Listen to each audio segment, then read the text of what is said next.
Hey, welcome back to the Garage Warlock Show. It's Wednesday, October 12th, 2022, in the year of our Lord. We've got Forrest Jackson here, who's a noted authority on some aspects of music. He's going to be showing us some of his music record collection here. Yeah, good morning, people out there.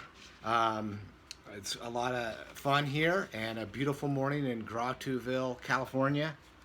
And so we're going to talk today about my George Clinton record collection. 1989 to 1991, I was more of a record collector than I was a book collector. You mean vinyls? Yeah, except I was, I guess, not so picky about the condition. I was just happy to find these old records when I could. Were you finding them in thrift stores? Yeah, mostly record stores. Did you go to Forever Young? Yeah. Forever Young's a record store in Arlington, Texas that's gigantic, but every record starts at $25. Usually they're in pretty good shape. They're honest about the grading, but they're really high priced. Anyway, George Clinton, no relation to Bill Clinton or Hillary Clinton. Yeah. Do you want to check on your dog? She's barking at a person moving by. All right. It's gonna be fine. So, yeah. So let's see. So where was I? He's bothered by noise. He's like an Edgar Allan Poe character. He can't stand noise. All right. Well, before I start, I'll show off my. I don't mind the noise of cats meowing. Because Lovecraft liked cats. Well, I like cats. Because Lovecraft liked cats? No, I mean I like them. Oh, okay. But So did Lovecraft not like dogs? I wouldn't say so. Okay, so that's Reflections of Evil. Damon Packard's. He was in the chat yesterday. Yes. We were hoping he'd come on, but He was probably busy, multitasking. does he collect comic books? I don't know. I don't think so. He's very much into 1970s vintage movie stuff. Yeah. Okay, so as growing up, I grew up on Soul Train, and so I learned to love R&B music. And when I was in high school, I didn't listen to regular rock music at all. I would only listen to R&B and some of the punk music that my friends. What years were you in high school? I guess I was there 85 through 89. I went to St. Mark's Episcopal School in Dallas, and then Highland Park High School. Okay. Highland Park is the ritzy area of Dallas. Yeah, and so it was all white high school, and so I was one of the few kids, listening to soul music. That's what we called it back then, soul music. No matter what school you went to in the 80s, regardless of the racial makeup, I don't think the kids in the 80s would have known George Clinton, or would they, you think? Well, yeah, because he did have a very popular song. Their parents would know. Yeah, Atomic Dog, which came out in the early 80s. And that was a big hit. That was a huge hit. Was that a huge hit? Yeah. But not in the top. It wasn't like in the. It wasn't like on American. Well, in Dallas, American Bandstand was not played. It was weird. The local ABC affiliate never ran. Maybe they ran it in the 60s, but in the 70s and 80s, they never ran American Bandstand. But they did have Soul Train. But it was weird. A major area, Dallas-Fort Worth, that never ran Dick Clark. Maybe in the glory years of American Bandstand. It was, I don't know. Anyway, Soul Train, yes. And so, Hey, Drew. Soul Train. I don't know if I can work under these conditions. It's a dog, man. I know. It's terrifying, isn't it? So, like I said, I was buying records. Is this your sponsor today? No, I'm just letting people know that I'm eating vitamin C, Yes, not for healthy. popping pills. Okay. So, let's see. So I used to buy records, and I love P-Funk, which I discovered in 1989, and as a result of seeing a band that was from Austin called Bad Mother Goose. And it was a funk band, and so I really liked them, and they played Flashlight live. I go, what is that song? Flashlight. Yeah, it's one of the more popular Parliament songs. Okay. So let's see. But before I show the records, I'm going to show one book. And after I show the records, I'm going to show some more books that are all related to a theme. So in '97, I published this book called 3 Myths of Gods, Devils, and Beasts. I'll get it in closer. 3 Myths of Gods, Devils, and Beasts. And the first essay is on the topic of the Phoenix, and the second essay I wrote on the topic of the Baphomet. I bought that book at a 7-Eleven in Arlington, Texas. I'm going to not go into all the particulars of what the chapter's about, but focus on this one page where it shows here in the bottom drawing of P-Funk fans flashing the sign of the Baphomet. Because I think even before, Ronnie James Dio, let's say, George Clinton was like doing, that was when you go to a P-Funk concert, you're doing this. It's not Hook 'em Horns from the University of Texas. So he started the demon shit? I don't know about that because we'll get into some more stuff later to explain that that's not the case. But I just wanted to show that I wrote about George Clinton in relation to the Baphomet, which, like I said, we'll get into more later. But because we're on the Gratu Orlov show, we're going to stay with the regressive theme and generally go backwards in time.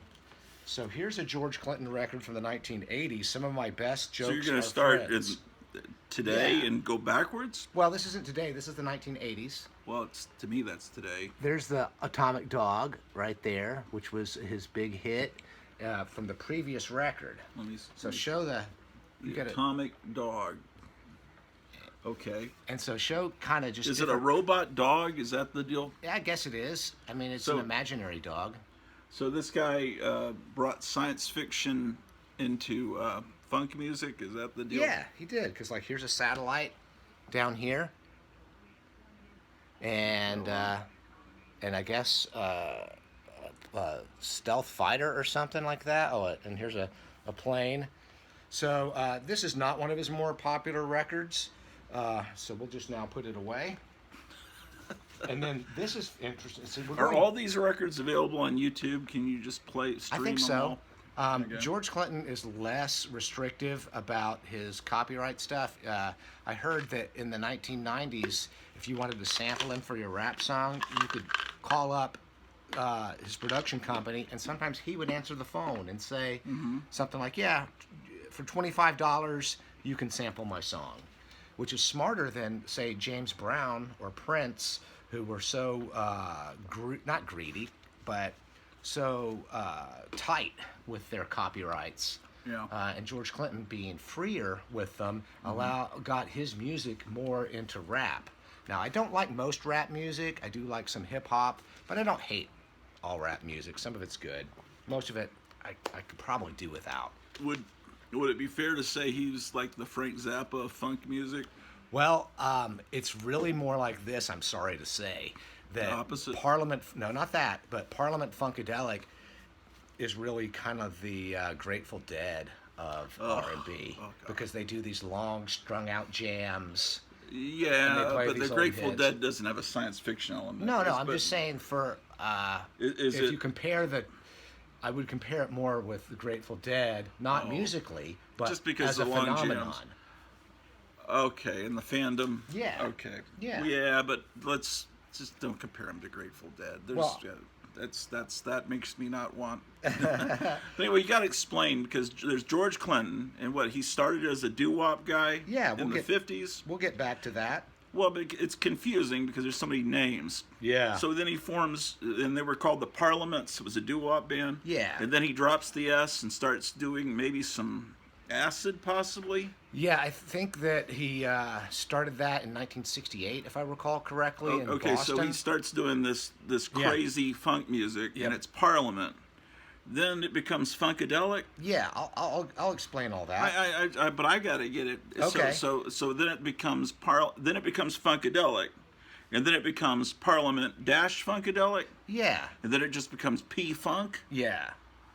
And then that's all we need to know? Well, this is the way it worked out, is because these individual musicians, and there's so many musicians in P-Funk, that they were not under contract with other record labels. Okay. So Parliament could put out a record at the same time as Funkadelic with the same musicians on different labels. And when we get to 1978, Oh, I see what he's doing. when we get to 1978, you'll see a profusion of different So- P-Funk related bands. He made an empire of funk.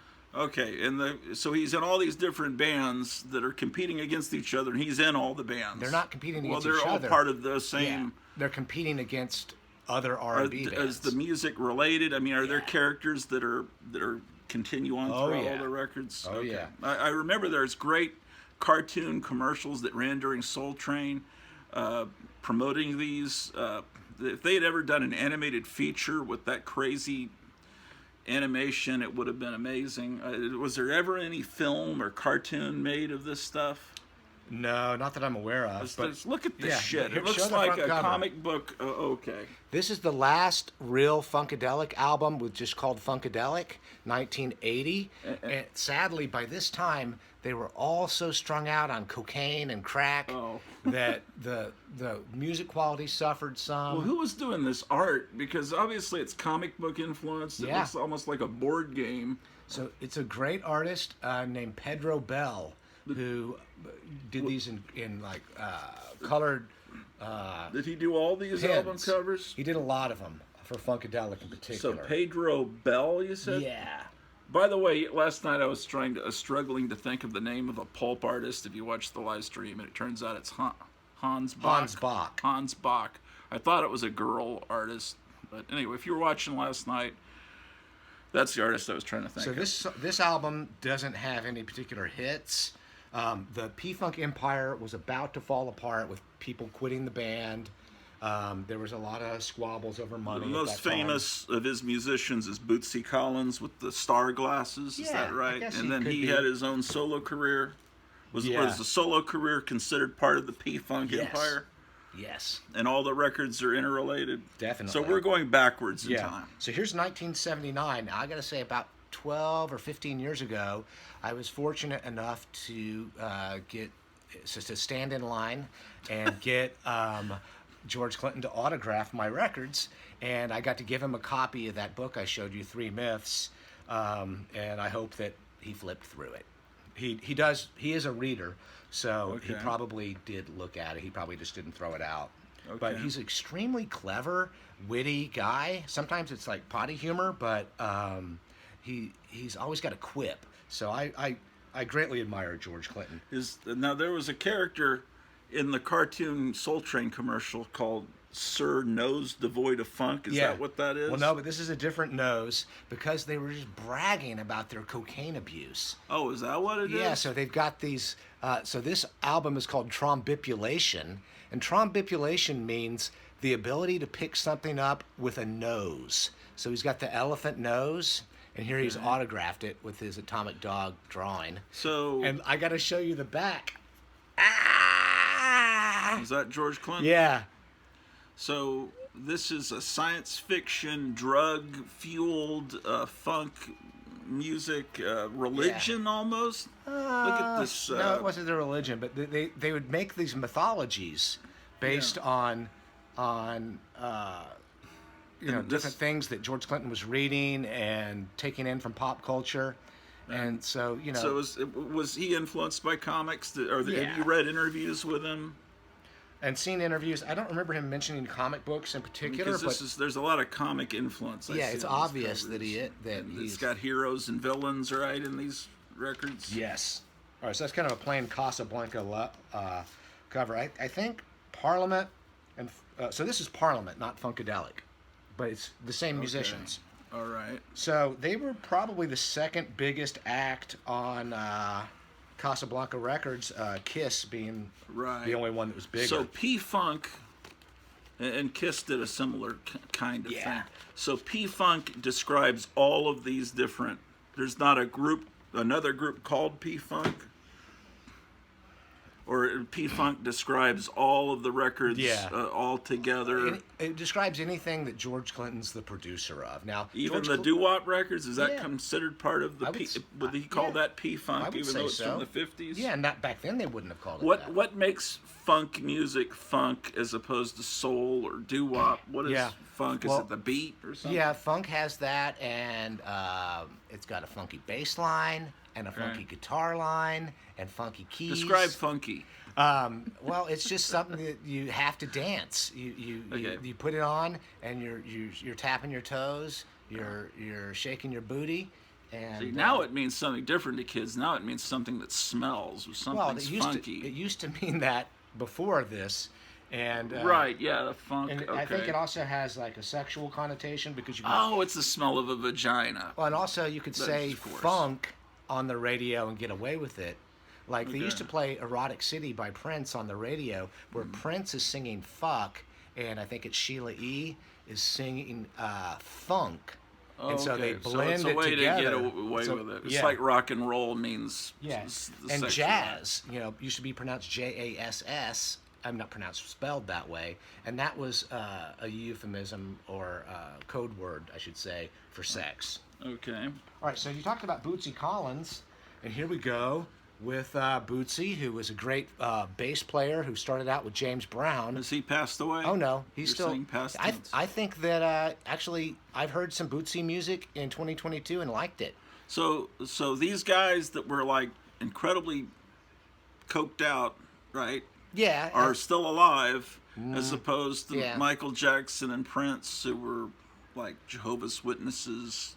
I don't know if they were teetotalers. I don't know what the fuck. Well, Prince was not what you call a druggie, but he did No, but I mean- get eventually addicted to painkillers for legitimate medical Yeah, problems. you just he had. would think these guys would be dead, Yeah. and they would be alive. A lot of these guys are dead, but George Clinton is still alive. And Bootsy Collins, they're Yeah. the only ones I know. Yeah. Okay. So then, let's go backwards in time to Glory Halla Stupid. Okay, I've seen that record Yeah, cover. and this one does have some good songs. I like The Big Bang Theory and the theme from The Black Hole. So this is a science fiction theme. Oh, and here you go, Gratu. You what show we this. got here? Let's just make sure the record doesn't fall out. Where's the record? It's Okay. going to be on this side, yeah. Okay, so this is that same artist.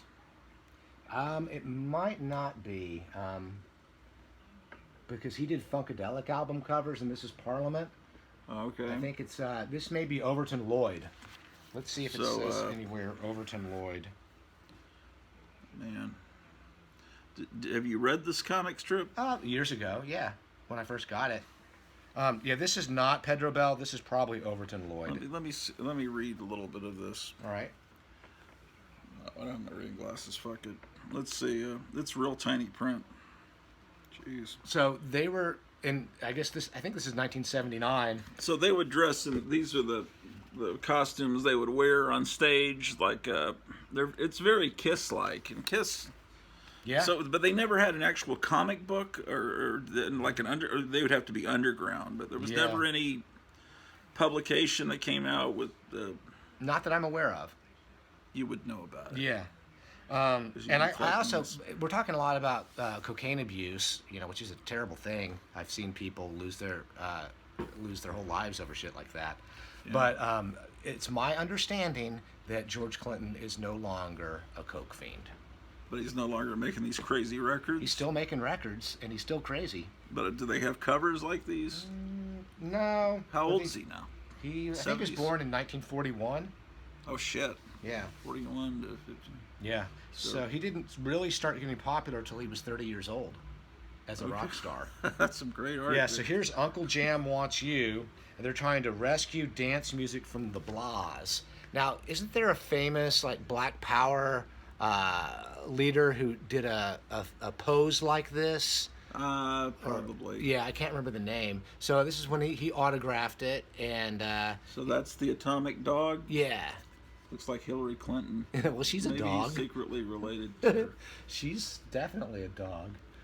And it says down here, rescue dance music from the Blahs. Yeah, and look at the back. It's got a science fiction-y sort of back. This does to not. it. Oh, it has a gate. Do all of these have gatefolds? A lot of them do because they recognize the marketing benefit of having great, interesting artwork. Yeah, it's very comic book. Also, it kind of looks like art on a pinball machine. You know, it's So this one has a song, Not Just Knee Deep, which a bunch of hip hop bands have sampled, and it's a real good dance track. It looks to me like this was going to be the album cover, and at the last minute they changed it to this. I'm really thinking, and I think it would have been maybe better with this drawn cover. But Yeah. Well, I don't have anything for pro or con on that. I think But his still, ego got to. I want a photograph of myself, not a cartoon. I think well, but he's a little bit egoless because he made all these different bands, Yeah. and it wasn't until the early 1980s that he finally put out a record under his own name. Okay. Oh, another thing about George Clinton, he can't play any instruments. When he makes a song, he sings it to his band members like a doo-wop. Like he'll not sing the words, but he'll sing the melody and say, okay, now you play that with the horns, you play that with the guitar. Yeah. But he's an absolute genius. Well, a lot of doo-wop bands, they were just a cappella. They didn't have any music So because here they we were just go. on street corners. These are signed by Fred Wesley and Maceo Parker, who I got to meet when I was in college in New Orleans. Is that Sir Nose Devoid of Funk? Yes, it is. I saw him in the cartoon. And then here is the part where, let's see, the gatefold here. Oh, yeah, you'll love this. Oh, it's a pop-up. Yeah. It's just So there's Atlantis. So he would just make up these invented histories of funk. So we already saw the pyramids, and then they're going to Atlantis. He's got. Look at this woman here. So I think the big song off of this one, Motor Booty Affair. Holy shit! This is a great one. Does this one have good music? Yeah, it does. So yeah, there's the double salute, and someone shooting the finger too. Probably. Doesn't some stupid Overton Lloyd. who owns the stupid Baphomet now? Some church of what's it? The Satanic Temple? Yeah, the Satanic Temple. How did they copyright something that's been around for thousands of years and start suing people? Well, in my opinion, the Satanic Temple is the second most litigious religion next to Scientology. So they just was it formed just to create hassles to people? I mean, because they like sued Sabrina, the teenage witch. Yeah. So they had to change from the Baphomet that they were worshiping in the second season to worshiping Hecate. Well, I thought that that was a kind of a bullshit lawsuit. However, with U.S. copyright law, if you allow somebody to get away with it, you're almost relinquishing your copyright. In some respects, you have to. Well, I don't know if they sued or if they just threatened them. They had a settlement. Oh, is that what They it had a was? settlement. Ridiculous. So here is a picture disc of that same album. Let's take take it off the. So you can show that. Okay. And this is another example of when I was buying this shit with not really an eye for condition quality. Yeah. And so I should have just held out for another one. But here, he's autographed the sleeve there. And now show him the back. It's artwork. Yeah, I showed him. Okay, so George Clinton loves fishing. And he had a place in Florida. He would, when he had time off the tour and out of the studio, he would always want to go fishing. Okay. And this one's from what year? I think this is 1978. Okay. And so Casablanca was raking in money with Kiss and them. yeah. All right, and so now we're talking about one of the side projects. So I think Fuzzy Haskins was an original Funkadelic or Parliament-Funkadelic member. And so anybody who stayed along with George Clinton, this is the original plastic. Yeah. You would get your own solo album if you stayed in good graces, and so he would spread out. He would spread the creativity. And so if Fuzzy Haskins got the solo record, and I haven't listened to this in years, so I couldn't tell you if it's very good. But I thought Fuzzy Haskins had a great voice. Okay. So it's probably good. And then this is a very popular record. And when I handed it to Clinton to autograph, he really looked it over because he has a funny saying. George Clinton said, "If it weren't for acid flashbacks, I wouldn't remember the 1960s at all." But this is 1970s, so this is a very popular so he record. didn't remember the record? Well, he did and he didn't. He looked at the inside of it like he'd never seen it before. And I don't want the stuff to slip out at the bottom. Oh, all right. Yeah. So this is One Nation Under a Groove, very popular record. Oh, this is famous. What's going on with her side there? Maybe she's maybe a part robot. Oh, okay. So, and I think this is Pedro Bell. Yeah, it looks like something that would, like a mural that would be painted in East LA, possibly. The back kind of looks like one of those Power records from the 70s, comic books records from Peter Pan. They had Power records. Do you know what Power records are? I don't remember. They were records in the 70s of Spider-Man and Planet of the Apes and Star Trek and Conan. I've got a question for you here. This has a cutout. And yeah. So how badly does that affect the value? I don't think too much. Yeah. Cutout, that means that this is one of my better condition ones. Yeah. And it comes with an extra, a 6-inch record that is usually lost. 7-inch. Oh, I'm sorry, 7-inch. What am I saying? Oh my gosh, they've got like a. So here's another cartoon. They've got an orgasmic woman here, and then a cartoon that's impossible to read unless you're. You need a microscope. Really, but I did think that your holy fans shit, man. would love to see that. Now, at this time, they were still taking lots of LSD, even though in 1978 LSD wasn't really culturally popular, but they were still taking it. I can't even see what I'm showing. This is kind of cool, this little guy here.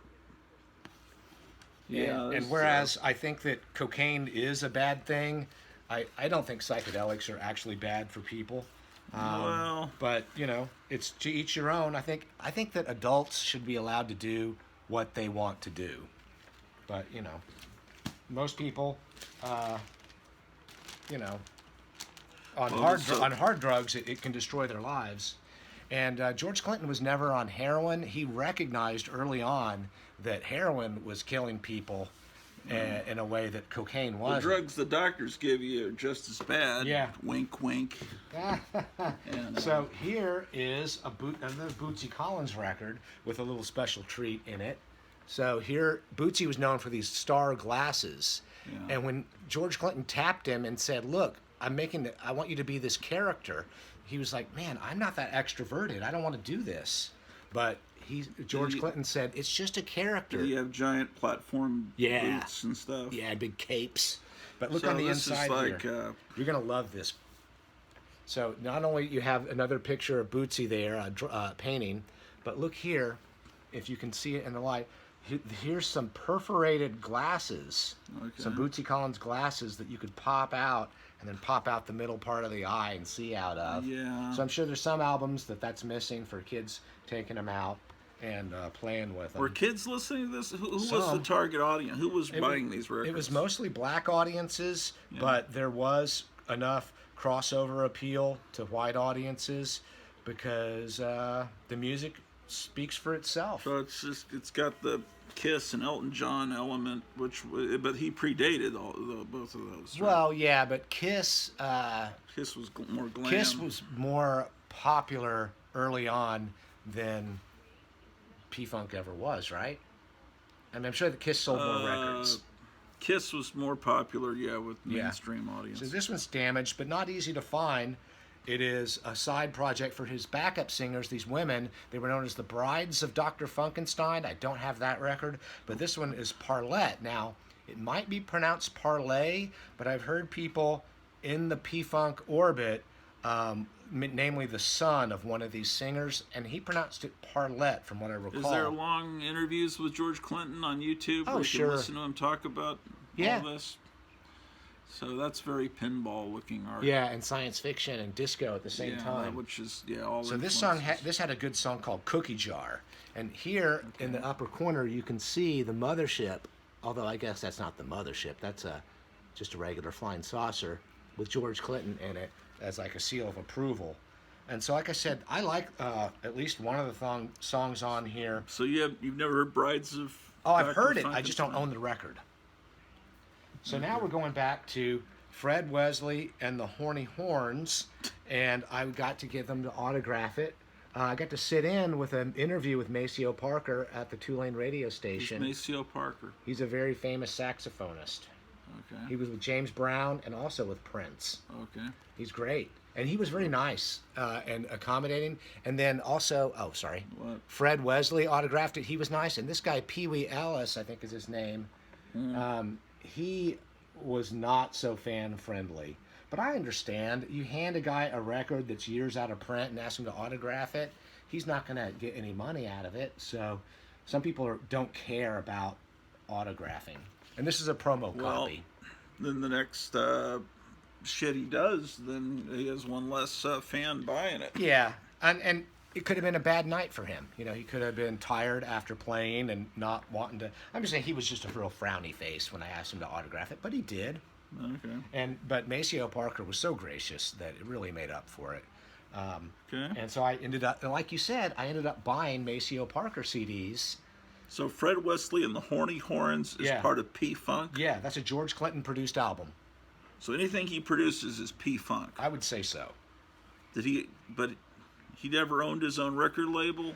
I don't know. He was on Westbound Records, and then they wouldn't pay him his royalties, and he couldn't pay the co-writers of these songs. So there's a lot of feuding about money. And then also he would offer to pay the band members in cocaine. And so, you know, like most people, or I should say all people, George Clinton has a mixture of good and bad qualities. Yeah. But he's mostly great. So this is a great album, Standing on the Verge of Getting It On. And look how psychedelic all this is. He's got the samurai hand puppet, and he's autographed it here, and all these crazy characters. And then open it up, and actually this is a gate. They seem to almost all be gatefold. Yeah. If they admit there are little animated commercials advertising these record, or at least a few of these records. But if they ever made an animated feature, it would have been pretty cool. Look how freaked out this is. It really looks like, you know, what do you call it? Outsider art. Yeah. I just hope some of these survive. Survive what? The Biden's time. apocalypse? Well, the artist has died, Pedro Bell. I did get a postcard from him. Oh, you mean the original art? Yeah. Oh, I see what you mean. So the artist, Pedro Bell, I wrote him a letter, and he responded with a postcard, and that was nice of him. And he drew a little sketch on it. But he died in poverty. Yeah. Because I guess you don't get royalties for having your art on a... And I don't think any other band is going to use this art. It's really very... So let's see. This song has... this is like a punk rock Alice in My Fantasies. It's kind of a punk heavy metal song. So early Parliament, they played country western music. So they'd play all sorts of genres. Country western, really? Yeah. I mean, on their first Parliament album that I'll show you I have on CD, here's a real valuable record. Eddie Hazel, he's the guitarist from the song Maggot Brain, a real virtuoso guitarist. And so he got his solo album through P-Funk. Okay. And here's the back. And was that musician Sun Ra, he had his own weird... Sun Ra predates P-Funk and was definitely an influence on what you call Afrofuturism. Okay, is that what you call it? Yeah, a lot of this is Afrofuturism. Which I guess the comic book Black Panther is sort of that way too. Well, it's about imagining your like a different past, present, and future for yourself, and I guess for your race.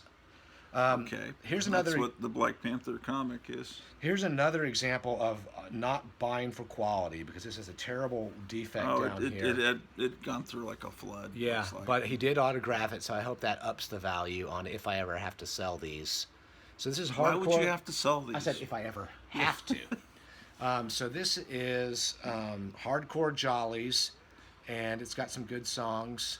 You could trade these for food to some Amish farmers when the apocalypse happens in 2 weeks. Yeah, and then look here on the inside. So this was a photograph here that then Pedro Bell embellished with crazy, even more craziness.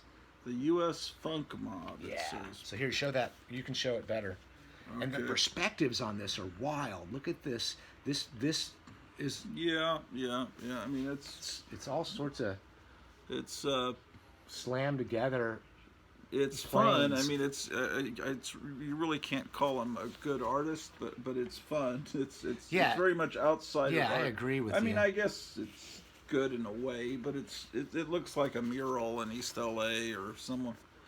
I don't know. It's just. Here's a Batman and Robin. Read that. Okay. It is like Batman and Robin. Ratman and Funk Boy. I wish I knew where my reading glasses were. Let me see if here I they can... are. I got them. I found them. Man, that's what happens when Holy you clean up. P-Funk. Ratman. Holy P-Funk. Ratman. Can we stop these? I can't read the fucking shit, man. It's really hard to read. It's not printed very well. Yeah, this went through a little bit of moisture, probably. Yeah. So I bought that either in Dallas or New Orleans or Austin, which are the three places I went to buy records back then. I think this might be Bootsy Collins' first solo record. What's it called? Stretching Out with Bootsy's Rubber Band. So it has a plainer cover. He's known for having the bass guitar shaped like a star. This looks like a regular record. Yeah. A regular but it's got good music on it. And this song, I'd Rather Be With You, was then essentially copied by Childish Gambino for whatever his hit song was, about 6 or 7 years ago. It's Did they ever do cover versions of other people's stuff? Well, what George Clinton would do is he would work in folk songs and childhood rhymes. Yeah. And then change them, pervert them, and make them his own. So some of these songs will have things that you recall, like the 1972 album we'll get to, America Eats Its Young, has a Bernie Worrell played a part like Jesus Loves Me, This I Know, but just on the organ. This is one of my favorite Funkadelic albums, Tales of Kid Funkadelic. And there's Kid Funkadelic wearing diapers on the front. And what year are we at? I think this is 1975, if 75. I had to guess. Maybe it's 76. And then here's Kid Funkadelic again. And this is supposed to be him as a younger No, guy? This is one of the guitarists, I think, that was named Kid Funkadelic. I'm not remembering his name right now. Damn. And then, once again, here's the band. So you told us how you discovered this? Oh, it was through a band in Austin. Yeah. And actually, I was a fan of the song "Hey Good Lookin'" by George Clinton that was played on the radio, and I think no relation to the Hank Williams song. No. "Hey Good Lookin', What You Got Cookin'"? Yeah, it is. It is related to that. Okay. Yeah. And that song "I'd Rather Be With You" is no relation to the Turtles song, I imagine. I think you're probably right about that. The best one on here is "Tales of Kid Funkadelic," which is mostly an instrumental. Is that even words? Yeah, look at the handwriting on there. What the fucking heck? So Tales of Kid Funkadelic, the song, is mostly instrumental. Bernie Worrell playing organ, and I think he's probably playing with both hands and both feet. He was the real musical genius. You got almost all these autographed. Well, when I went with two friends, and I said, I'll give you your choice of all these records. If you can get one signed for yourself, if you stand in line with me and we get all my records signed. Was he only going to sign a certain number for each person? No, Is that why you did he that? didn't say that. You just But didn't want to be an asshole and hand him a stack yeah, this big. well, I knew I wasn't an asshole because I was giving him a book in which I'd spoken favorably about him. And you explained that he's in the book? Yeah. Okay. Yeah. You didn't want to check for it? Well, I mean, I love George Clinton, so I was so glad to, give him the book. Man, that's interesting. The interesting thing about this, it says Funkadelic's Greatest Hits, and then he's got it signed, and it almost looks like he wrote that and that. Yeah, it does look similar handwriting. I mean, I wonder if that is his handwriting. Okay, so... Well, this might have been a time when they were breaking away from Westbound Records, and Westbound was repackaging older songs from albums. This doesn't look like the other records, man. This is a reissue. All right, so now we're going with what's technically the second Parliament album. So we're back we're going backwards. 1974. And I think they might have been a little bit influenced by the Ohio Players album covers, which had this kind of S&M themes. And so this is George Clinton here in this crazy get up. And these are, I think, some of his background singers. I like her. And then here on the back, they're rocking out. And this is when they were kind of more political, which they kind of didn't, emphasize as much in the later years. So here he's autographed it there. And so let's see. Up for the Downstroke was the big song on this. And then Testify was George Clinton's first hit record in 1967, I Want to Testify, and with the Parliaments. And that's when he really started getting traction in the record business. Okay. All right, so now 1973, a very famous album in not so great condition. And this is Cosmic Slop. Cosmic Slop. Which is a song about prostitution and how, the mother of the child has to go out and turn tricks to be able to pay the bills. That she doesn't want to do this, but she has to pay the bills. Oh, boy. So it's kind of serious. And so here we go with Why would Egyptian. anyone want a serious album? Well, some of the songs are serious, some of them are lighthearted. All right. Here's the one called March to the Witch's Castle, and I think that might be about the Vietnam War. Okay. Because Vietnam War was still going on at this time. And then the song No Compute is funny. So there's always a lot of funny songs. Okay. Do you like Hawkwind? Hawkwind's okay. I'll listen to Hawkwind. I don't own any of their records. So this is the band that you own the most records of? Well, I'd say Prince. I have the most Prince records. He's also a Prince fan. And was Prince influenced? But probably 100,000,000%. And then when George Clinton was broke in the late 1980s, he appealed to Prince to say, "Can you help me out here? Can you get me a record deal?" And Prince said, "You got it." Okay, well that's admirable. It's like when you respect your influences, like Steven Spielberg should have stepped up when Forrest J. Ackerman needed to have a place for all his stuff when he was elderly. I mean, because that was his childhood and got him. One of the things got him into the Famous Monsters of Filmland magazine, and it was crickets. No one helped him from Hollywood. All these people that always talked about how he influenced and how them. much they loved him. Stephen King, where was Spielberg, where was John Landis and Joe Dante? I don't know. Maybe he helped more. Well, I mean, people like Stephen King and Spielberg are, way up there in the hundreds of millions of dollars. Yeah, so they could have built a museum for his shit. They were supposed to do one in Germany, but it never came to pass. Was all of his stuff just dispersed and auctioned off? A Do you lot have of it, any yeah. idea? Here's the first Funkadelic album. Okay, this is It's a just record. called Funkadelic. Okay, this one I remember seeing in my digging through record crates. Yeah, and this is a reissue from the mid But 1970s. the original looked just like Yeah. this. And here's the band on the back. Yeah, this where looks like. I don't think you even see George Clinton because at the same time he was doing Parliament.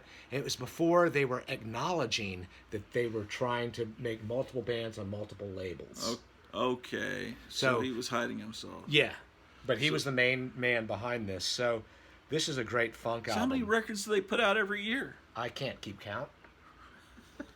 Like five, like every couple of months they had something out. Yeah. So here we go with these are some bootlegs. of showing his doo-wop days. So it started in 1958. So that's what they look like in doo-wop. George one Clinton. was him? George Clinton's this one. Okay. And the funny thing is he went to Motown and to try to sign the Parliaments. And according to Mike Judge from Beavis and Butthead, they were told that they were too ugly to be on Motown. Hold on, let's see the back. Mike Judge is into this? Yeah. Mike Judge is a very conservative guy. Yeah, I like, look at their hairstyles, man. That's the way it should still be, man.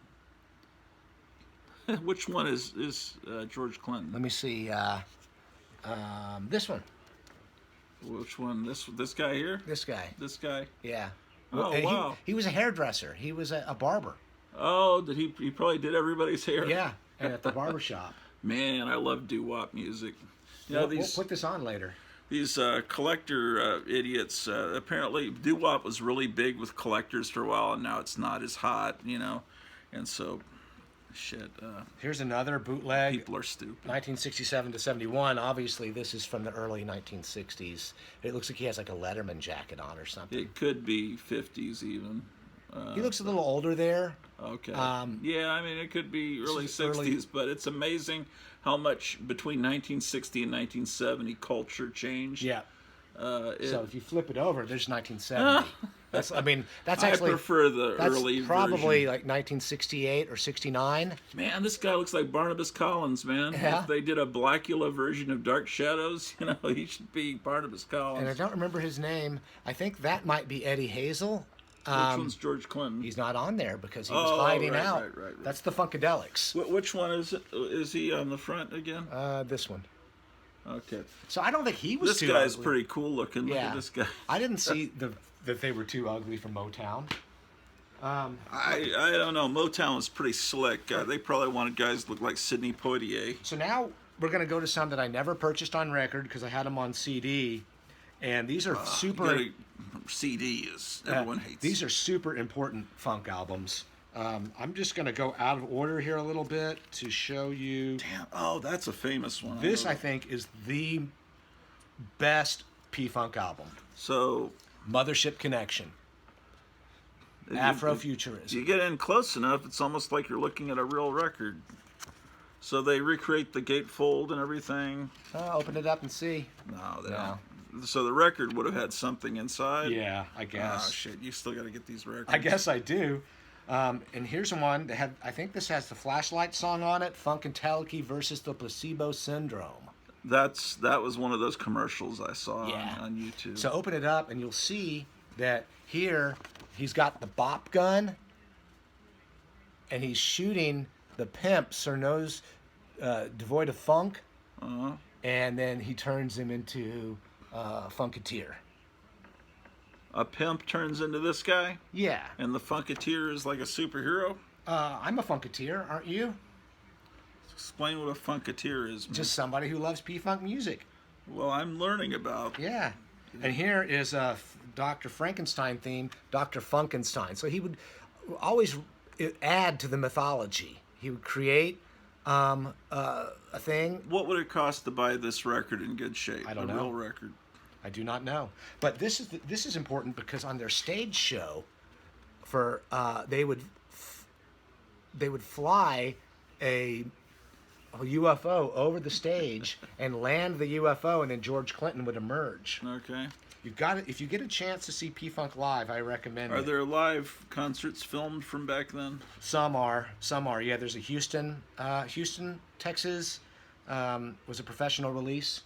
Okay. So here's another Funkadelic with a real scary cover. Look at that, a corpse with a skull grinning over it. Once again, this is why they're kind of the Grateful Dead of funk, because they've got that a very similar logo.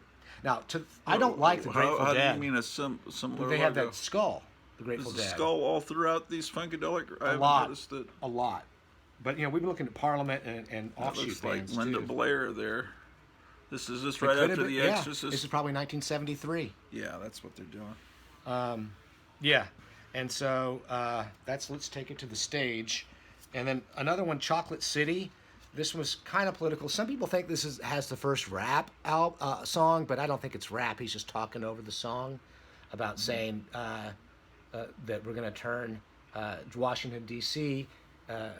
Is the chocolate city, and we're going to get a black president someday. Okay. So that happened. I don't. This record I don't listen to as often. Not for political reasons, but it's just the songs, they don't fit well together, I don't think. So here we go with one from 1970 when they were all on acid recording this in the studio.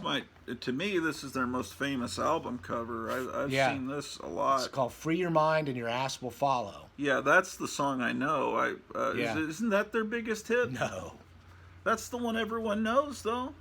We'll play it later, and we'll see if you think. Well, I mean, that's the one. That's the song I know. That's the title I know. It's real harsh. Like, this is acid rock.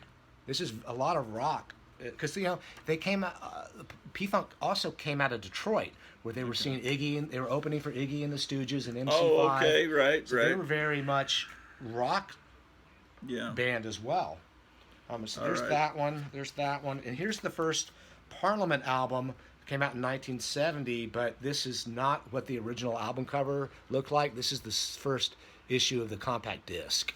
Man, and this is the album that has some country western songs and religious songs, kinda. This looks like it could be like a Turtles record or something. This just doesn't. Yeah. I'm not knocking the Turtles. I mean, this looks like a generic Rhino Records release. So we got a little bit out of order, but this is one where we're about to take, here on the Gratu Orlov Show, we're about to take a left turn. So this is America Eats Its Young with this dollar bill motif. And here you see diversity, equity, and inclusion, because the Statue of Liberty is eating the children of all races. America Eats Its Young. So this was a political album, Vietnam War. Everybody knew we were losing it. This is 1972, but people were still being sent over there. Yeah. And the reason I want to talk about the politicians that caused that. And so the album right before this was Maggot Brain. And so I don't have Maggot Brain with me. It had a woman with a big afro screaming, and she's buried up to her head. And on the back, it's the skull buried up to her head in dirt. And so they were, at this time, Funkadelic was trying to scare people. They realized the power of fear, and that they were doing things that no R&B band would dare to do. Yeah, but it was also, and again, rhythm and blues and funk. It just has to do with the beat. The guitar riffs defined funk, and the bass.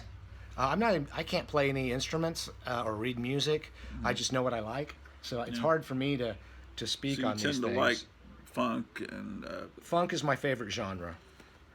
And you would consider Prince to be funk, some of it? Definitely, because that's really what he was best at, was funk, and every album has some kind of funk song on it. Okay. Even when he was trying to appeal to more white audiences. Is the song 1999 a funk song? No, I wouldn't say that. Or is it more of a rock pop song? Yeah, it's a pop song. That's when he was going for the crossover appeal. Yeah. But say DMSR on that same album, Dance Music, Sex, Romance, that's a funk song. I mainly know that song, and then when I worked in a movie theater in the summer of '84, when Purple Rain played, suddenly the movie theater turned into a nightclub, and all these people dressed up to the nines were coming in to see the Purple Rain, and suddenly I was working in a hip place. I thought that there was going to be all these great movies coming out the summer of '84, all these sequels to movies I loved, and they all turned out to be pretty weak. Well, Ghostbusters was a big hit. Well, Purple Rain is a good movie. Purple Rain too, but I mean, it's like there was a sequel to Conan, but it was real weak. Mm-hmm. There was a sequel, another Star Trek, where Spock came back to life, and that was not as good as the second one. There was a weak sequel to Raiders of the Lost Ark. Everything was weak. All right, so in America Eats Its Young, it was issued it was a double album, and it was issued with a poster that and then also a booklet called the America Eats Its Young Survival Guide. Okay. And I tried to get that on eBay, and it sold for over $300 because it's really hard to find the booklet. Oh, because people didn't save it. Well, I read online, I don't know if this is true, but that not every album was issued with the booklet. Oh, okay. It was even more limited. So this is what the controversy was on America Eats Its Young, is that they had quoted from the Process Church of the Final Judgment. Oh, shit. And so that's where we're going next. So George Clinton was never a member of the Process Church, but this guy named Father Malachi would go on tour with them a little bit because George Clinton liked the idea of balance and reconciliation of opposites that was so prevalent in the Process Church of the Final weren't they Judgment. saying Jesus and Satan have made up and they're friends now? We'll and talk they're gonna about work that in a together? minute. But here, I got this off the internet. This is the cover of the survival book, the survival guide, America Eats Its Young. And then they had in it and then here's a cartoon where they would do the lyrics in the cartoon. Yeah. And so each page had a cartoon drawing like this. So this is not a good career move. It's kind of like the Beach Boys doing a Charles Manson song. Yeah. You know, I know where you're going with this. Yeah. But it's like it doesn't look good, man. You need to choose your friends better. Yeah. So here we had the Process precepts. I'm not knocking the Beach Boys. I'm not knocking the Process. No.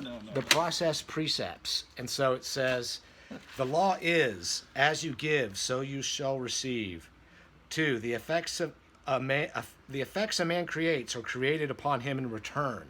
So you see, this is almost some kind of Taoist philosophy as well. And so they talked a lot about that. So the album that came out before this, Maggot Brain, had the essay on fear by Robert de Grimston. And Robert de Grimston and his wife, Marianne, they were very powerful writers. So Wasn't he a scary-looking guy with his white hair and a beard? I don't know if they had white hair. He was going for a Jesus look, so I guess I've seen Jesus is kind of scary. Nah. So the gods on fear. Fear is the root of man's destruction of himself. Without fear, there is no blame. Without blame, there is no conflict. Without conflict, there is no destruction. But there is fear. Deep within the core of every human being, it lurks like a monster. Sounds dark, like the beginning of a Man-Thing and comic. intangible. Its outward effects are unmistakable. Its source is hidden. So it goes on and on. So George Clinton, on 2 of the albums, reprinted the writings of the Process Church of the Final Judgment, which is where we'll go soon. Okay. So that was my first exposure to the Process, was reading the early Funkadelic album liner notes. And didn't the Process influence Manson as well? That is not, in fact, true. Or So let's go. Speaking of Manson, I'm going to give a shout out to Nicholas Schreck for his new book, The Manson File. That's the an revised, old book. It's just an expanded edition. Yeah, and look how small the print is on this. Fuck that. Yeah, so let me see this. Okay. So, back in the 80s, all the hipster types were into serial killers and reading about them and, buying their paintings and stuff. And there was a lot of, people talking, Now it's back because on, what is that thing called? Spotify? All these... The hipsters of today, who are all these, all on antidepressants and seeing psychiatrists, and these young people now that are about in their early 20s and in their 20s, they listen to this shit on Spotify. That's a real popular show where they tell about serial killers. Every episode I've heard they talk about that, different yeah. serial killers, and so they're into that and into wearing their masks and listening to Fauci, and then listening to about serial killers and being little crybaby, whiny. I won't use the word.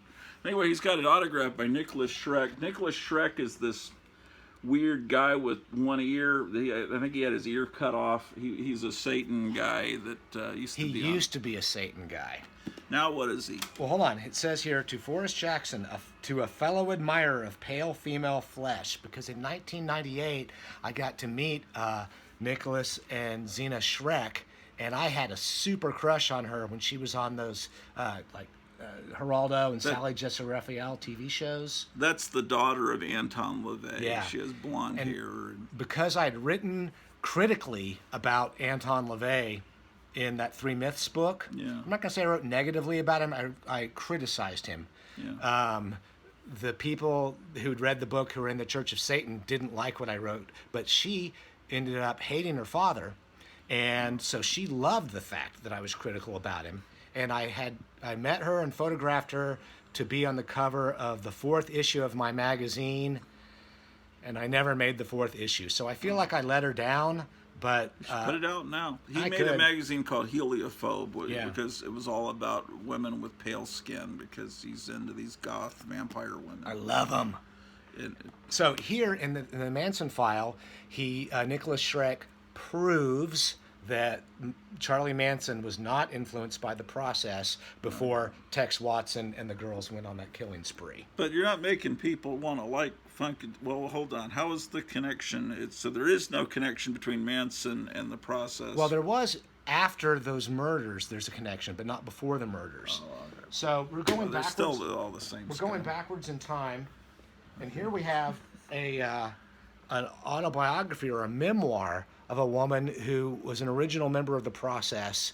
As a young woman, they went to Mexico and survived a hurricane, and that's when the process went from being, it became much more of a religious thing, because they felt like they were contacting these spirits that were guiding them, and they survived the hurricane. And because she was young, but not what we would consider underage, in Great Britain at the time, I think that you didn't reach full adulthood until age 21. I could be wrong about this, but this is talking the late 1960s. So her parents hired somebody to come and rescue her from the cult. So here she said, to Forrest.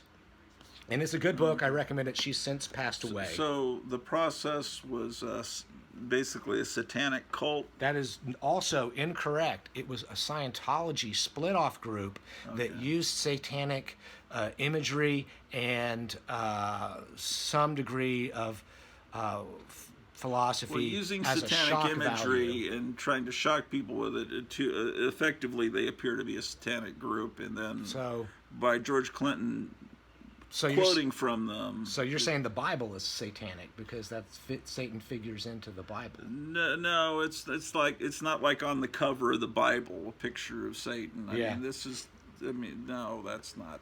So here's the book. It's pretty good by a member of the process called Timothy Wiley, Love, Sex, Fear, Death. And that says a lot about life, doesn't it? And did you buy this in a bookstore? This was published by Feral House, so I think I ordered it directly. That's a satanic book company. It's not. Yes, it is. Everything they publish is about... According to Gratu, everything is satanic. Most of our society is satanic. That's why we're going down the tubes, man. Well, there is some problems. The one that's, Putin's over there saying the United States needs Jesus, and we've got all these satanic Moloch Baal worshippers and that have been appointed by, it's fucking... In the house. So here we go with a great book. This is really interesting, called How did we get into the Satan shit? I told you we're taking a left turn from Parliament-Funkadelic. Left wing, Democrat. That's what Democrats are into. I meant Satan like shit. Widdershon's left-hand path. Sorry about I was thinking, well, that's the left. That's why they call it the left, right? I thought it was like wasn't it originally in England in Parliament that the certain people sat on the left side and some people sat on the right side? Was that how that all started? That sounds right. So here's one, Satan's Power, written by Bainbridge. And is it autographed by Satan? Here, let me do that. I'll autograph your book. It's autographed. Forrest, Satan, your It's pal. autographed by the author. Can I autograph? No. While you're sleeping tonight. No, this is a valuable book. No, it's a beautiful book. I wouldn't do that. I love this purple cover. So this is interesting. I always love comic books with purple covers. But not this book. This one, the author was involved with the group, but he was never a member, and he wrote about it. But because he was afraid of being sued, he changed it from the Process Church to like Satan's Power. So there's pseudonyms for the cult leaders. And here's some of the symbolism. Oh, he changed all the names, like in Dragnet. The names have been changed to protect the innocent. Well, so they're not innocent. Here's Christ. Okay. Because the Process Church was as much about Christ as it was about Satan. Okay. And we'll get to more about that. So here we have the Italian translation of that book by the great translated by the great Massimo Introvigno. The title's upside down. Look, on the bookshelf, that's wrong. On European books, they do that. Ah, they're fucking wrong. So here we have it. Who reads that way? You read down. I'm not going to get the Satan to autograph it. I have a Roman Catholic, Massimo Introvigno, and Bainbridge autograph this. This is significant. You had a Roman Catholic autograph it? Massimo Introvigno is Roman Catholic. Massimo Introvigno. He's the foremost scholar, the world expert on new religions. Oh, okay. Yeah. And so here, he for the first time, wrote out. So is this about the process? Yeah.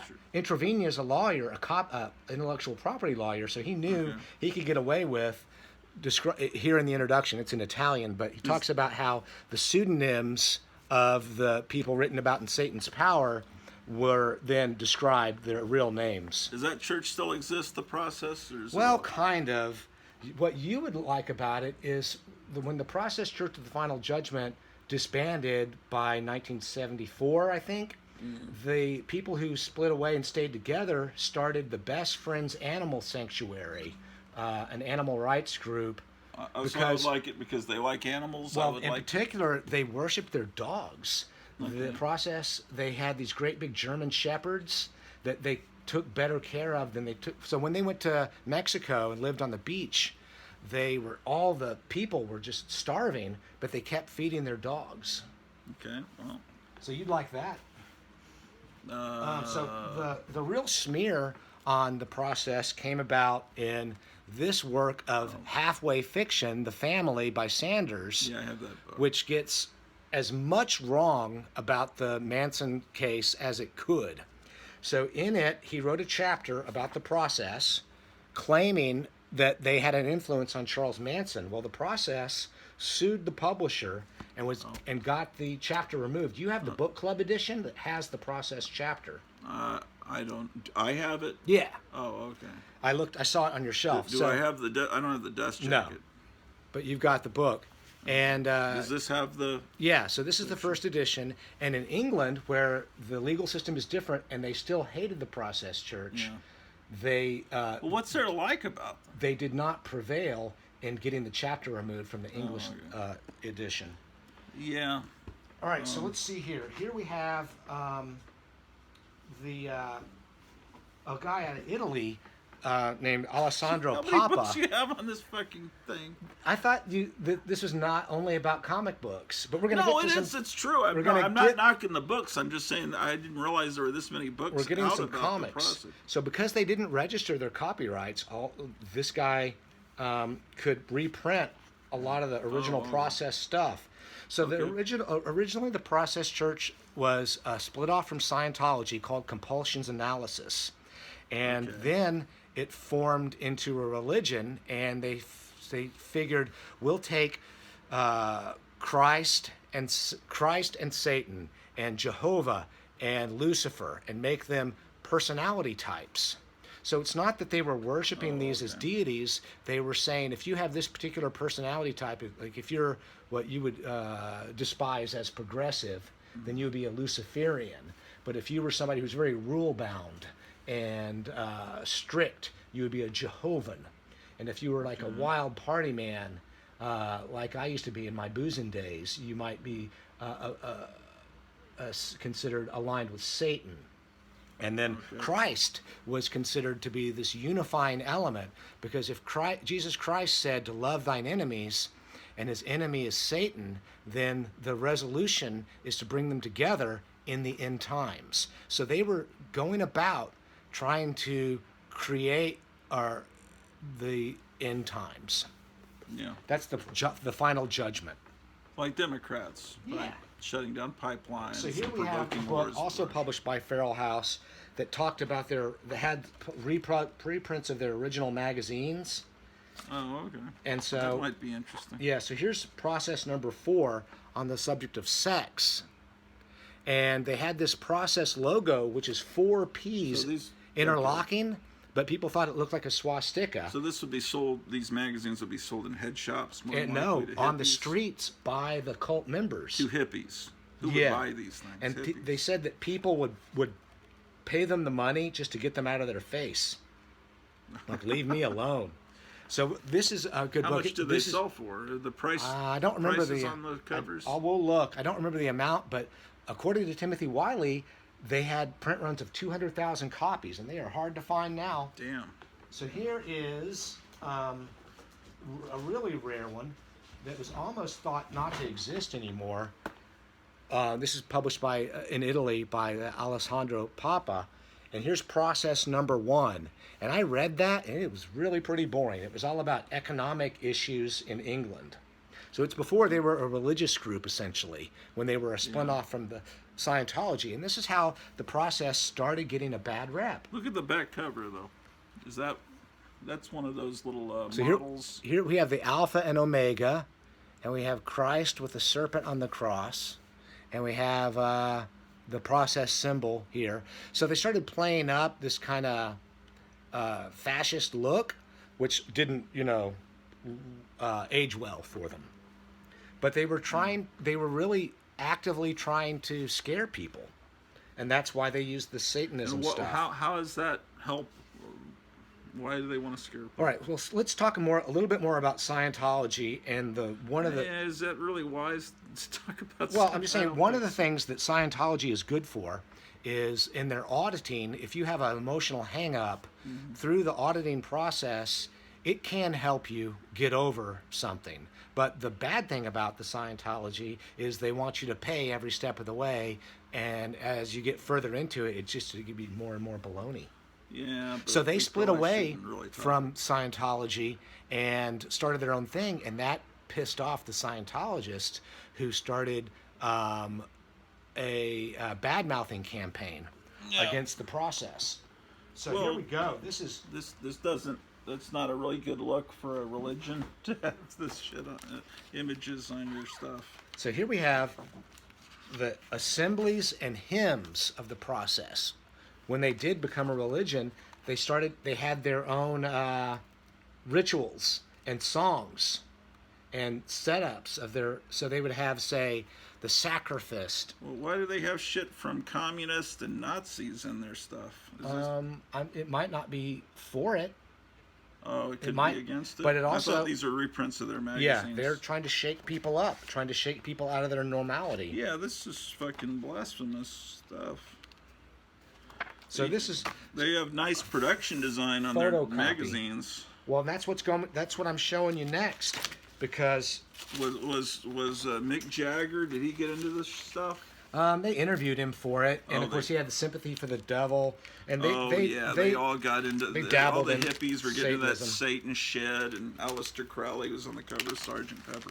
Yeah, there were hippies that got into the Satan stuff, and there were hippies that got into the Jesus stuff, and then I guess these people are halfway in between. They did both. But check this out. An original process magazine. is that a pinball It is machine? a pinball machine. And this is the process on fear, the next issue being death, and we'll get to that next. So I can easily hand this to Gratu because I know he'll handle it carefully. Yeah, okay. So I want you to show this original. Okay, but we don't really endorse this stuff here. He does not endorse this stuff here. You know, this is the idiot that ran the church. He was trying to look like Jesus. What is Well, Robert really, de Grimsdyke or something? Robert de Grimston, really, his wife was the secret head of the group. Look at this game. Okay, he's got a board game. He's got a devil board game. Well, the devil board game has Christ in the middle of it. So if you make it to the end of the game, you get to Christ. I prefer Candyland, man. What a risk. Look at that one. Look at that one. Show that one. Why? It's just It's the beautiful. devil shit. No, Well, it it's a isn't. goat. If It's you a don't goat. think that's a beautiful, you already said that this is a great The production design. looks good in Yeah. this magazine. So these I were have the to admit. anti-hippies because they Well, were. I They lived. don't like hippies, but I don't like this either. To me, an anti-hippie could be a doo-wop band. Rock and roll music is anti-hippie because they don't want to hear 50s rock and roll. They like So 30-minute guitar solos. here we have the process on death. And this is at the time when George Clinton was way into the process. He was never a member, but he was influenced by their philosophy. And I guess locally they were influenced by him wherever he was. Okay, so because where was George Clinton based at when he was influenced by probably this shit? Detroit, because the process Detroit. spread out of New Orleans after they It started in New Orleans? No, it started in England and then went to England. Mexico and then to New Orleans and spread out all over the country. Okay, so do you think this is influencing some of the politicians that are, like, did you hear what Tulsi Gabbard, she split from the Democrats 2 days ago? I heard and she about was saying that they're this evil cabal and she won't be part of that. They're destroying the country.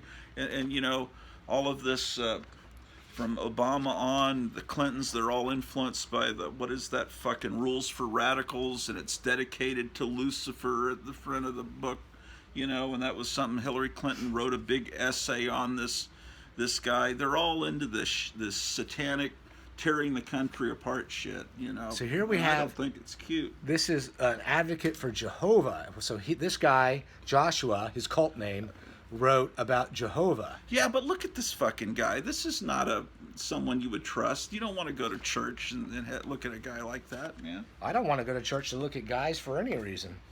So here we have Eden, advocate for Lucifer. Yeah, And then this is the artwork that went with it. yeah. And here is Seraphine. And she wrote about her affiliation or affinity, I should say, Okay. for the satanic aspect. So- and here, we don't have Christ because I guess that's Robert. Here's we don't have the person for that. This is anyway. Well, And then let's see, I have one other thing to show and to read, and Right. then it'll explain something. So, and then after the process ended, yeah. in the 1970s, it was forgotten about for a long time. And then a book came out, which I don't have here, called The Ultimate Evil, which was Oh, okay. I remember that. was book.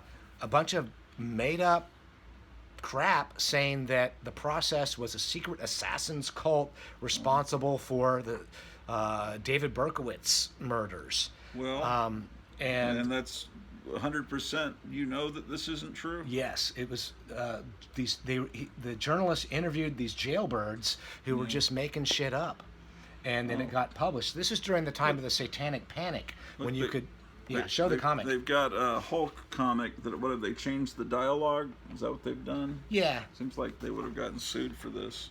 No, well, yeah, maybe you can freeze frame your TV and read this. And some of that might be online because it's my understanding this is public domain material. Okay, what did you pay for this magazine? Oh, this is a story.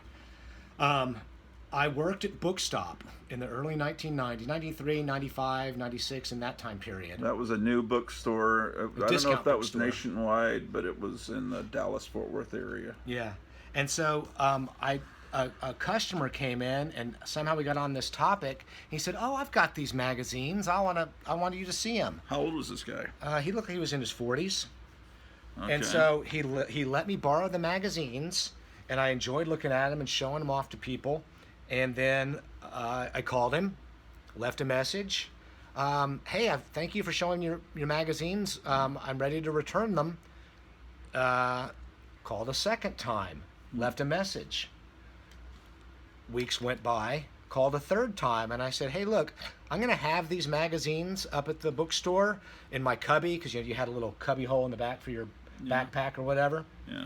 And the manager knows that I have them, that they belong to you. So even if I'm not here, the manager knows you can come get your magazines. Mm-hmm. Never heard from the guy.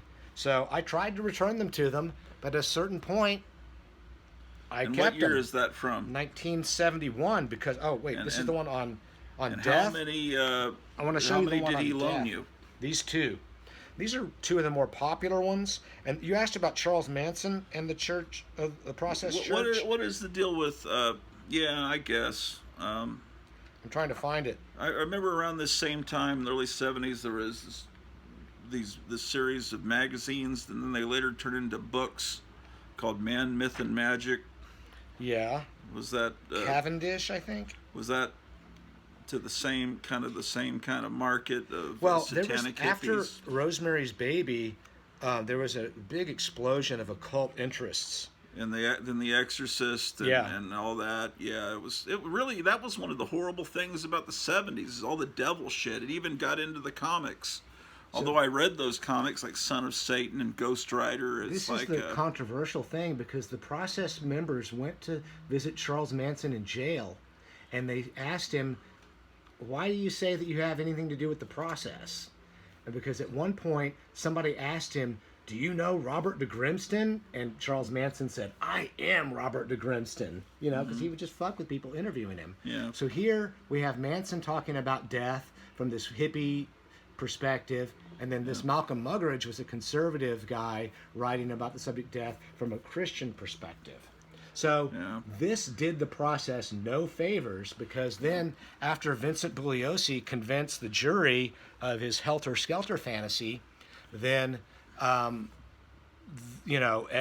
anything to do with Charles Manson was what did them no favors is trying to scare people and look evil, and then people say, well, this evil group probably influenced these other evil people, and it probably did. Maybe the son of Sam was influenced by them. I mean, it's possible. This devil shit is not good for people. It's not gonna cause any good for society. So here we're getting near the end, and Kenneth is very happy about that.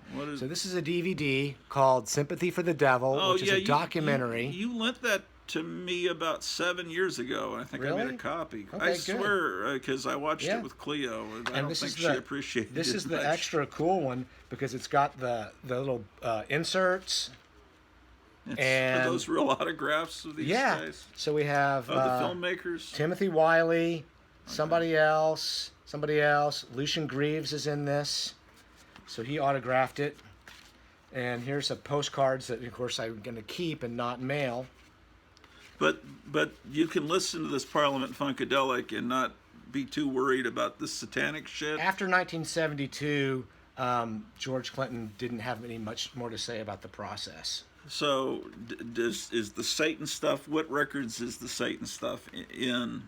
Well, the stuff that involves Jehovah, Christ, Lucifer, and Satan is on Maggot Brain and on America Eats Its Young. And Rolling Stone gave him a negative review. I agree that the America Eats Its Young album is kind of bloated. It could have been a single album rather than a double album. But he took him to task, saying, why would you want to be associated with Charles Manson? And the fact is I don't think George Clinton wanted to be associated with Charles Manson. This is a fiction put on by Ed Sanders to make a best-selling book about the Manson family. But but Maggot Brain. Which one was that? We didn't have it here because I don't have the sleeve to it. So most of these records you can feel okay listening to. They're not going to be tainted by the Democrat devil Moloch ball shit that's destroying our society. I have no love for Democrats and what they're doing for our society. I don't see how it's a directly satanic thing. Well, but I have something else to read here. I'll explain. You think that this is a Christian movement to destroy our country? A Christian movement? I mean, what they're doing is they're trying to drive God and religion out. That's what the Marxists do. It's like we're an occupied government. There's something to what you're saying, but I don't think it's the full picture. All right, so now I want to read one last thing, and this is my movie review of that, and it'll explain a few things. Okay. So Rodney Perkins had this on a website that he no longer uses called darkdocs.com. Could we bring Rodney Perkins on? Would he come on a live stream? Because that guy's brilliant. He's Yeah. a lawyer out of Austin. Well, we can try to get him on. He's like if Bill Cosby was a genius and not lawyer. a rapist. Well, I don't even know that he did that. I think he could have been set up. Well, I mean, I don't know. He was hanging out with Hugh Hefner and everything. Yeah. So I mean, I think he was a playboy, but a lot of that shit came out 30 years later. Yeah, You know, after he was saying political things, and then all of a sudden people go after them. You know, 30 years late. I don't know. Maybe he did, but he's out now. I'm going to read this, and then we'll probably be done with this particular podcast because I don't know that I have much more. I'll else. show some stuff until I've got some cool stuff to show you. I just found Charles Middleton's autograph over there. I didn't even know I owned it. That's Ming the Merciless, who was an okay Satan-looking guy. That's where Anton LaVey got his look. Well, but it's okay to like Ming the Merciless, but not Anton LaVey. Although he did play the organ really well. Yeah. Well, like all people, including yourself, people are composed of both good and bad. Okay. Well, I guess I don't think there's any bad in me too much. You don't think that. Okay. I don't either. I love you, but so here we go. People have been telling you bad things. Not people telling me bad things, just know. but if you think that, all right, so what you're telling me is that you're a perfect guy with no bad qualities. Well, I'm kind of an asshole. Okay. But that's Yeah. I'm not going to destroy the country. Yeah. And I believe in God and everything, and Jesus and all that stuff. So here we It's go. Not the Robert de Grimsdyke. The Process Church of the Final Judgment was a lot of things, but it turned out to be most famous for what it was not. That is to say, while most people would consider it a cult, it was not a criminal organization. Through multiple viewpoint interviews, a focus on original documents and photographs, and a dash of Terry Gilliam-style animations, Sympathy for the Devil, the true story of the Process Church of the Final Judgment, does an admirable job of telling the truth about this strange and oft-maligned religious movement of yesteryear. In 1966, Robert and Marianne de Grimston split from Scientology and started Compulsions Analysis, which they soon rechristened as The Process. The messianic-looking husband and enigmatic wife gathered a following of young people who sought meaning in life by pondering the mysteries of Jehovah, Lucifer, Christ, and Satan. They traveled from England to the Caribbean to find their Holy Land and eventually settled in remote Yucatan, where they experienced much hardship and some validation. It was then and there that the process truly gelled. Thence to the USA to put on black robes, spread their eschatological gospel, and sell thousands of copies of their sinister psychedelic magazine. After inadvertently getting hitched to the Manson family mythology, the process became even more frightening to the general public. With the de Grimston's divorce in 1974, the process functionally ended, but after a dormant period, its influence on American history only grew. The ultimate evil in 1987, Maury Terry proposed a conspiracy theory that the process remained alive and evil as a satanic cult of assassins responsible for the deaths of Robert Kennedy and David Berkowitz's victims. No concrete evidence supported Terry's assertions, but rumors of untrue crimes proved more glamorous than the humdrum reality that the members of the process never hurt anyone, and they didn't even worship a literal Satan or Lucifer. Taking a generally chronological approach, producer and director Neil Edwards focused on their history rather than their complicated dialectical theology. Suffice it to say, the gods were emblematical of personality types, as is made apparent from the interviews with original Inner Circle members Timothy Wiley, Malachi McCormick, he's the one who was friends with George Clinton, Sabrina Verney, Edward Mason, Hope Thornton White, and Sammy Nasser. Except for photographs of the duo, the process founders remain off camera. Robert de Grimston Moore lives in relative anonymity, and the rarely photographed Marianne McLean died in 2005. The documentary is at its best when interviewing Process Magazine's graphic designer Philip Wiley, which you've acknowledged he did a great job on those magazines. Well, it's professional. I prefer Jim Steranko. He ultimately characterizes the process as religious satire. Quote, Dada meets Aleister Crowley. The members' witchy appearance scared many away, but attracted a few who helped popularize the process. George Clinton, in particular, promoted the fledgling religion in Funkadelic album liner notes. The film benefits greatly from the inclusion of 4 early Funkadelic songs. John Waters admires the process for being anti-hippies, but also, witty as always, pokes fun at them by saying, "You can't look threatening wearing a cloak, ever. It's a bad fashion choice for a Satanist." Finally, Lucian Greaves explains how the legend of the process fueled the fires of the so-called Satanic Panic of the 1980s and 90s.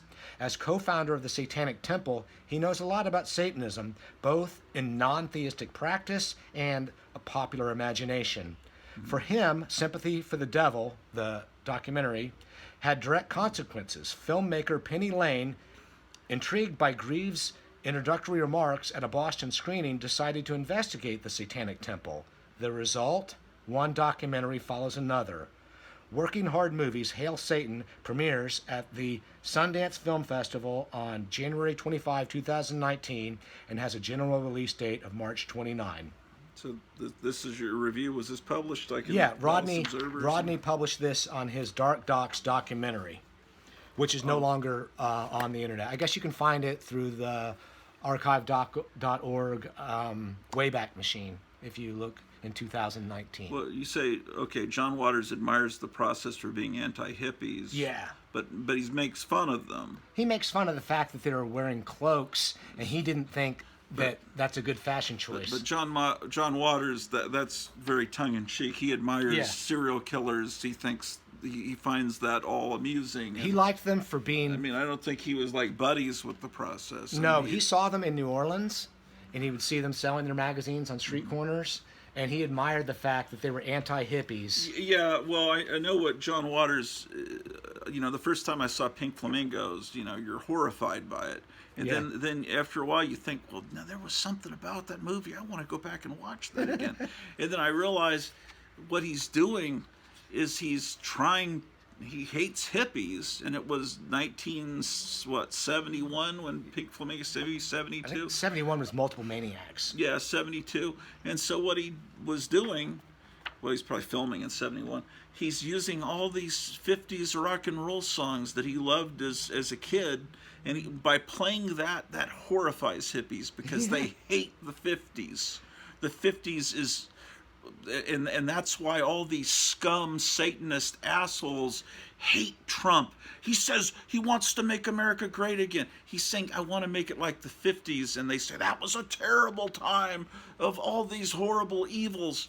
And the hippies were in the 60s were rebelling against the 50s. Yeah. They thought, oh, that was horrible when a woman marries a guy and they live their life and raise children. We should all just be sexual beings and just fuck anyone and be on the pill and have abortions. And it just wrecked our whole fucking society. Right? And so this shit... Here's a rare photo of Marianne.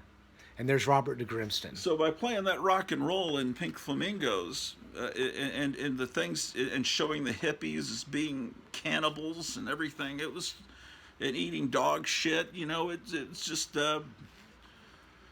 I thought it was wonderful. But John Waters, and he's coming out of retirement, he's making a new movie. Although his last couple of movies were really shitty. You like that Crybaby, right?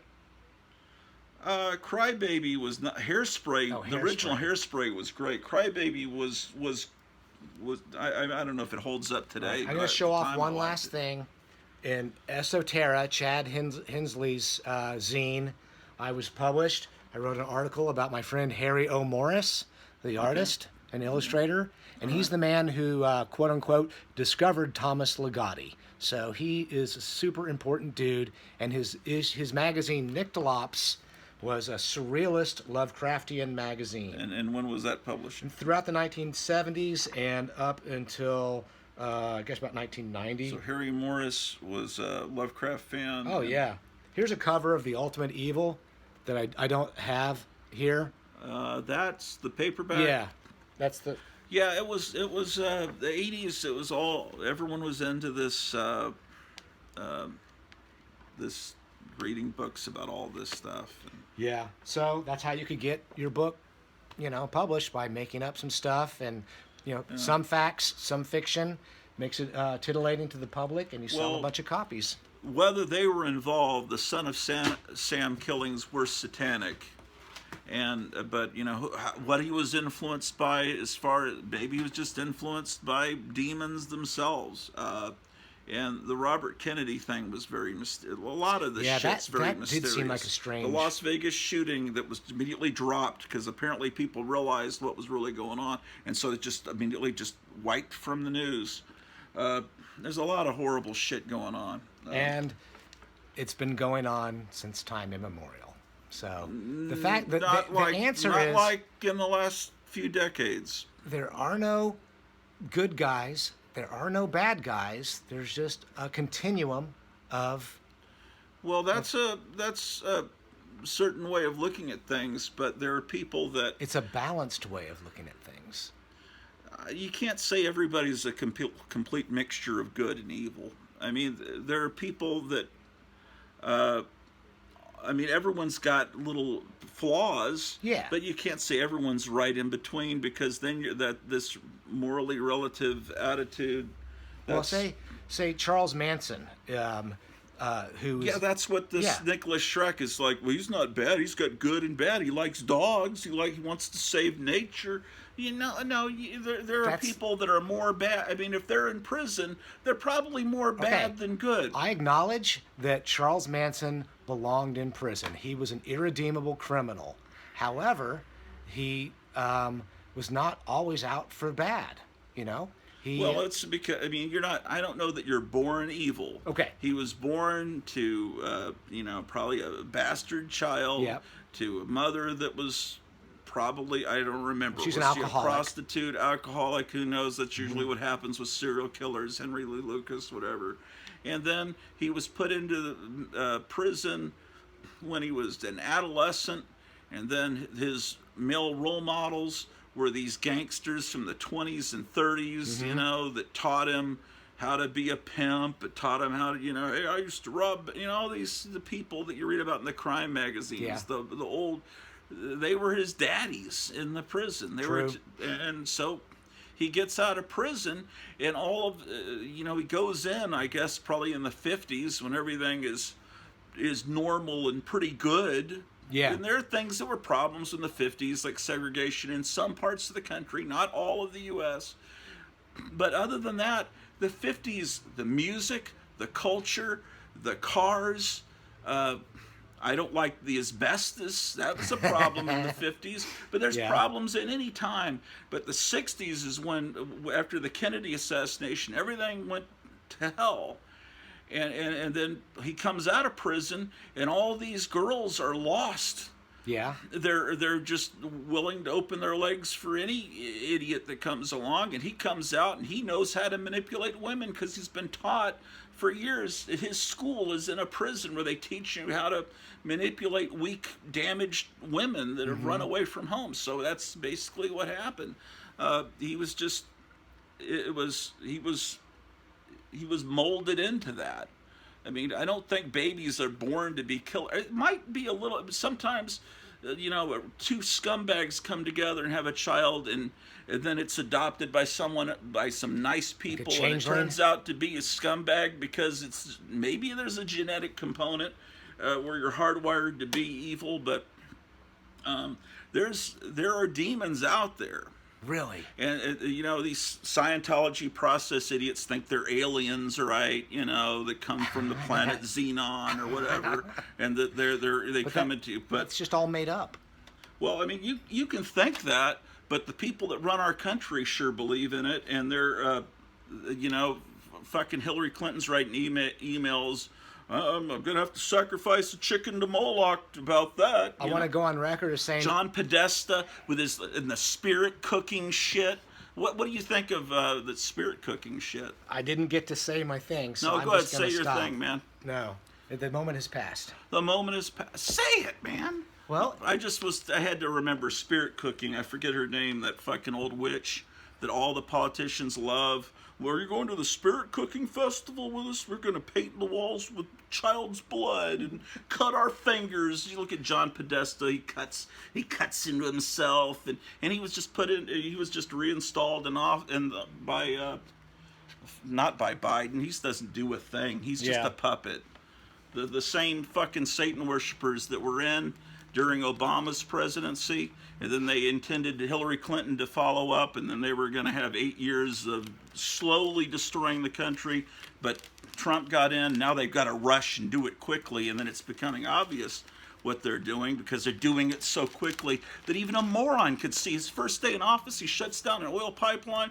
It's like, oh, I didn't have anything to do with that. That's Putin's fault. Anyway, so what do you know about Spirit Cooking? Is that a wholesome thing? I don't know anything about it. You've never heard of it? I'm not quite sure what that is, but I want What's to ask that witch's name? Go ahead and ask. I want to ask a question about. I want to ask a question about this particular podcast of the Gratu Orloff fans out there. Were you amused that I took the Gratu Orloff television program on a left turn, or were you not amused? Well, if you got to this point, well, I mean, it's a left turn to liberalism? No. Or a left turn to the Conversationally, left side path, the witchiness. Yeah, and conversationally, this came out of left field. I don't. Well, So the question is, in the comments. In other words, do the people that watch this show like devil shit? No. The people who watched this show, were they amused that I showed these things and got your goat? Is that what you were trying to do? No, I wanted to show my collection. It doesn't get my goat. It's just I don't like that society's being destroyed by this shit. Well, there's a lot of problems in society. In the 80s, I was I read all these books about serial killers. I read about Ed Gein, and I read about Charles Manson, and it's like, and now I realize, like, that was just a sickness. You're in your 20s, whatever, you think it's cool. It's not cool. Morbidity was cool for a while, and now it's, as we've gotten older, and, we've lost So what do you and feel family. about this? I mean, what is your I think it's belief? I don't have a belief in it. I think it's fascinating, and the fascinating part is that the story that you're told in popular culture is not the actual facts of the matter. Okay, but the process was an evil group. They were trying to look evil. They didn't do anything positive for society. Whether or not they actually influenced killers, maybe they didn't, but they didn't do anything good for anybody.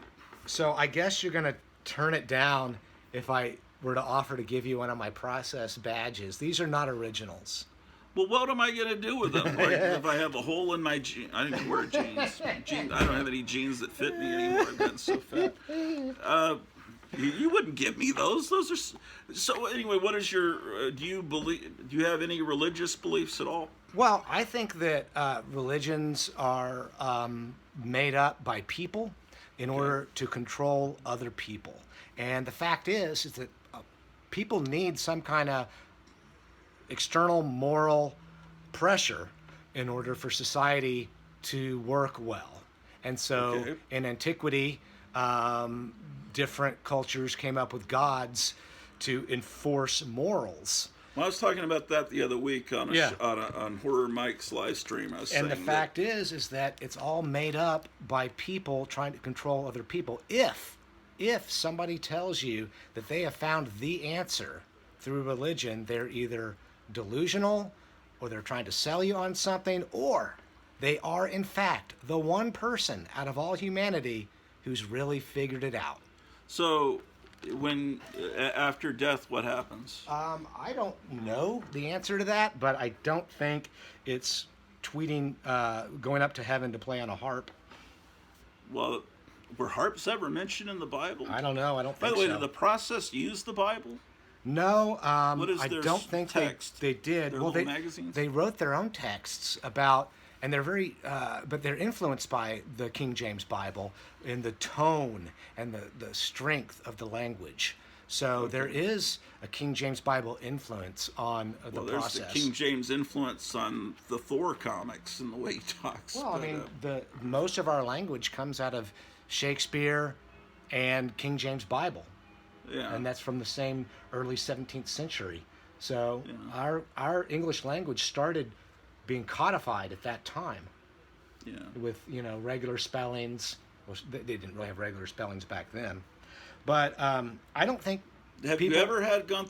I interrupted. Keep Yeah. going. Sorry. I don't think that people have anything to be afraid of about Satanism, except for the fact that there is a type called anti-cosmic Satanism, where people are angry with the world. They're angry with everyone. They're angry with the world. They're angry with themselves, and they do lash out destructively. Satanist.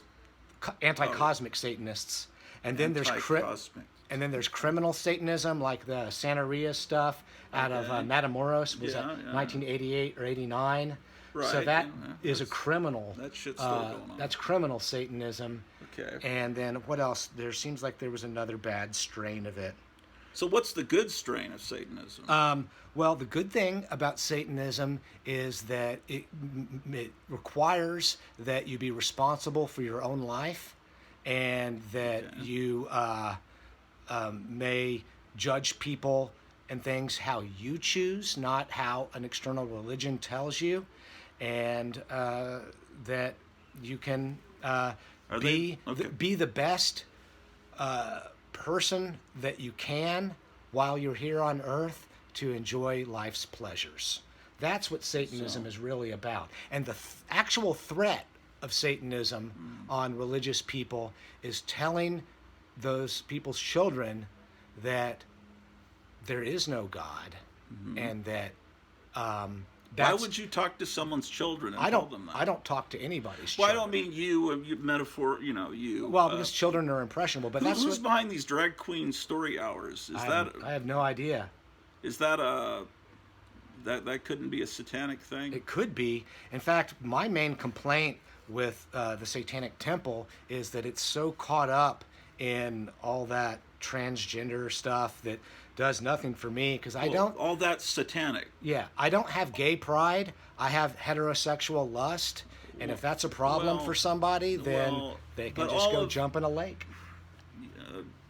Yeah, but you don't see the satanic influence just in your lifetime, how things have changed in society? It's possible. The influence by that it getting has. away from traditional religions, which I said were made up by men and some and some women. But what if? And so by stripping away that, then people don't have a moral foundation that that you would say was prevalent in the 1950s. And so some people can't come to the conclusion that they can make up their own morals as long as they fit well enough with society. So somebody like Charles Manson coming up with his own morals cannot fit with society. So he belongs in prison. So what's an example of someone that makes up their own morals that's okay with society? What kind of morals? Go ahead. Me.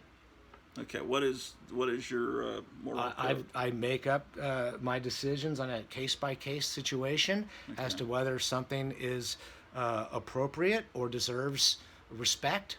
So, like I love lots of things about Christianity and Catholic stuff. Satanism is really a split off from Catholicism. Without Catholicism, there's no Satanism. And so there's people who are caught up in all these dichotomies. That believe that the Catholicism having all the statues and everything, it's kind of the paganism, if you ask me. But what's wrong with paganism? Well, I wish I could remember the name of that fucking witch. I know the one you're talking about. She's into Aleister Crowley stuff. I think so. Yeah, and she was part of those. But do you think it's good to have the politicians that run our society into this shit and like this I wish I could remember the name of the guy that's one of the main influencers of Klaus Schwab at the World Economic Forum. He wants to they basically want to eradicate a big chunk of the world's population down to what is it, half a billion I think they want to reduce it to 500 million people. I've heard that that's not at all tenable or sustainable. That if that happened, that humanity would collapse even worse. But they think it is, and they're actively working to do it. Well, I don't know enough about all that to answer. And they want to. I'm a scholar of new religious movements. I'm not a Okay. scholar of politics. Once again, giving a shout out to Nicholas Schreck, who is now a tantric Buddhist and no longer really a Satanist. And he has plenty of enemies, and I am not one of them. So you, yeah. He was nice to me, Well, yeah. but so was Bob Larson. And so, Nicholas Schreck, somebody was giving him a hard time. Why were you with Bob Larson on those videos in the 80s? And he had to say, actually... He was debating him. Yeah, Bob Larson was really nice to us. He was him and Zena. Okay. All right. And put us up at a nice hotel, and we went to dinner with him. Mm-hmm. And he was really a friendly guy.